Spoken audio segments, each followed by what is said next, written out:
اعوذ باللہ من الشیطان الرجیم بسم اللہ الرحمن الرحیم قالت خلوا فی امم قد خلت من قبلکم من الجن والانس، کہا جائے گا کہ اچھا داخل ہو جاؤ ان امتوں میں جو تم سے پہلے گزر چکی ہیں جنوں اور انسانوں میں سے، نار میں، آگ میں، یعنی ایک ایک قوم کا حساب ہوتا جائے گا اور وہ جہنم کے اندر جھونکے جاتے رہیں گے۔ پہلی نسل گئی، پھر اس کے بعد دوسری آئی، دوسری گئی، تیسری آئی۔ اب ان میں ایک مکالمہ ہوگا۔ ظاہر بات ہے جو پہلے گئے تھے وہ تھے بزرگ، بڑے تھے، لیڈر تھے، یا یہ کہ وہ پچھلی نسل تھی جنہوں نے بدعات شروع کی تھیں، خرافات کا آغاز کیا تھا۔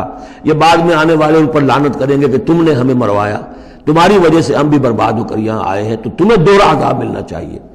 لیکن یہ کہ وہاں وہ کہیں گے کہ نہیں، ہم جیسے ہم گمراہ تھے ویسے انہوں نے تمہیں گمراہ کیا، تو یہ مکالمہ ہوگا۔ اور یہ نوٹ کر لیجئے، یہ جو میں نے عرض کیا تھا کہ اس سورہ مبارکہ میں ایام اللہ جو ہے یہ اس کا مین تھیم ہے۔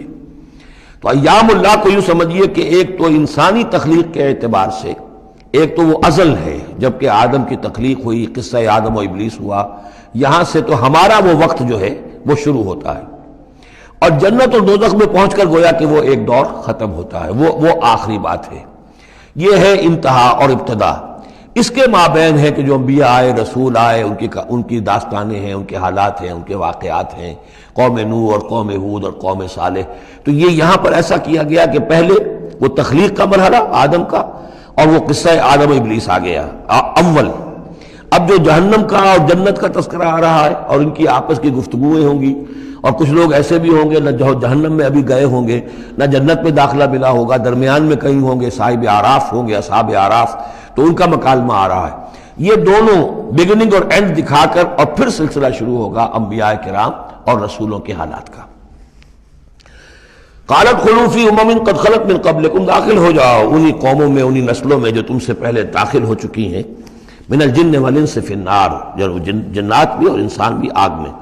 کلما دخلت امت لعنت اختہا، جب بھی کوئی امت داخل ہوگی تو وہ دوسری امت کو لعنت کرے گی۔ حتی اذا ادارکوا فیہا جمیعا، اور جب وہ سب کے سب اس میں گر چکیں گی، تمام کی تمام نسلیں اور امتیں، قالت اخراہم لاولاہم، تو بعد میں آنے والی کہے گی پہلی نسل سے، ربنا ہؤلاء اضلونا، اے اللہ ان بدبختوں نے ہمیں گمراہ کیا تھا۔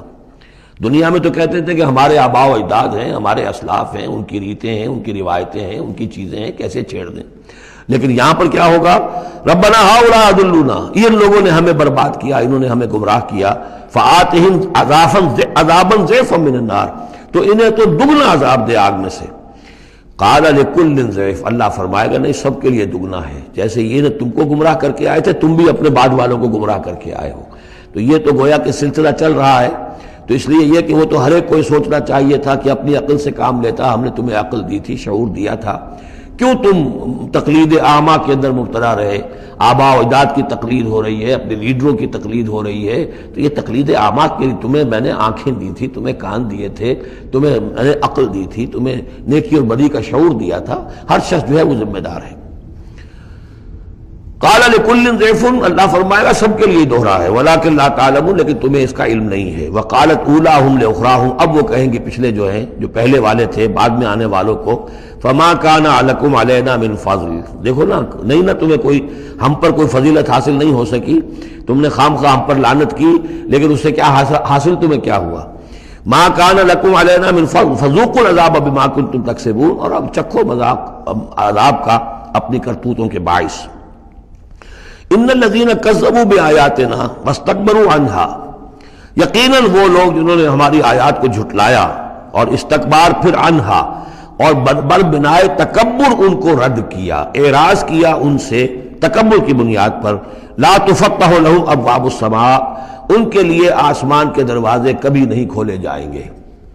یہ کچھ اشارات ہیں قرآن مجید میں جس سے معلوم ہوتا ہے کہ جہنم اسی زمین پر ہوگی، اور ابتدائی جنت بھی یہی ہوگی، ابتدائی نزل والی جنت جو ہے وہ بھی اسی زمین پر ہوگی، اور جہنم بھی اسی زمین پر ہوگی۔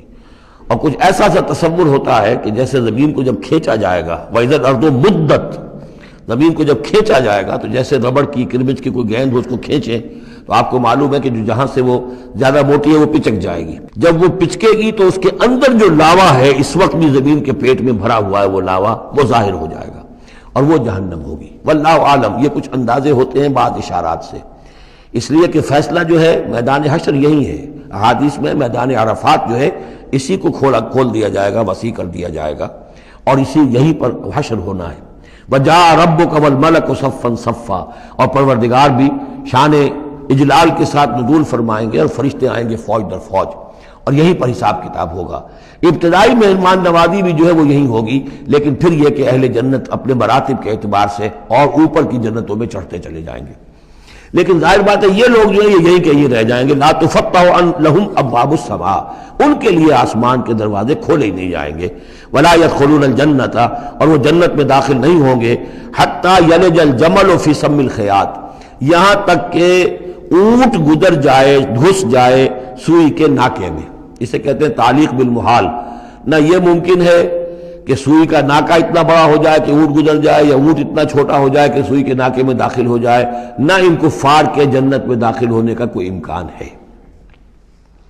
اور یہ بات بھی نوٹ کیجئے کہ یہی بات اصل میں حضرت عیسیٰ علیہ السلام نے تنقید جو انہوں نے کی تھی کہ ایک دولت مند شخص ان کے پاس آیا، جیسے ہمارے ہاں بھی ہوتے ہیں جو دیندار ہیں، سیٹھ ہیں، اور وہ دین کے کام بھی کرتے ہیں، تو انہوں نے کہا کہ بتائیے آپ کی تعلیم کیا؟ ان کا نماز پڑھو، روزہ رکھو، کرو نماز روزہ میں کرتا ہوں۔